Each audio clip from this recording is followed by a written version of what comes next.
పరిశుద్ధ గ్రంథం ఛానల్ వీక్షిస్తున్న ప్రతి ఒక్కరిని దేవుని పేరిట వందనాలు తెలియజేసుకుంటున్నాం. ప్రేమ, సంతోషము, సమాధానం సదా మీకు తోడేండి నడిపించును గాక. నిన్నటి దినాన్న కీర్తనల గ్రంథము 11వ అధ్యాయం చదువుకున్నాం. ఈరోజు కీర్తనల గ్రంథము 12వ అధ్యాయం చదువుకున్నాం.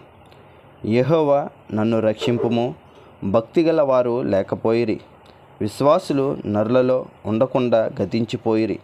అందరూ ఒకరితోనొకరు అబద్ధములాడుదురు, మోసకరమైన మనసు గలవారే ఇచ్చకములాడు పెదవులతో పలుకుదురు.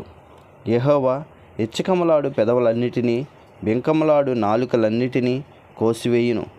మా నాలుకల చేత మేము సాధించెదము, మా పెదవులు మావి, మాకు ప్రభు ఎవడని వారనుకొందురు. బాధపడు వారికి చెయ్యబడిన బలాత్కారమును బట్టి, దరిద్రుల నిట్టూర్పులను బట్టి నేనిప్పుడే లేచెదను. రక్షణను కోరుకొని వారికి నేను రక్షణ కలగజేసేదను అని యెహోవా సెలవిచ్చుచున్నాడు.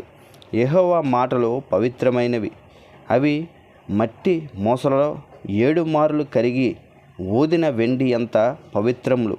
యెహోవా, నీవు దరిద్రులను కాపాడేదవు, ఈ తరము వారి చేతిలో నుండి వారిని నిత్యము రక్షించెదవు. నరులలో నీచ ప్రవర్తన ప్రబలమైనప్పుడు దుష్టుల గర్విష్ఠులై నలుదిక్కుల తిరుగులాడుదురు. ఇంతటితో కీర్తనల గ్రంథము 12వ అధ్యాయం పూర్తయింది. రేపటి దినాన్న కీర్తనల గ్రంథము 13వ అధ్యాయం చదువుకున్నాం. ప్రేమ, సంతోషము, సమాధానం సదా మీకు తోడేంటి నడిపించును గాక. ఆమేన్.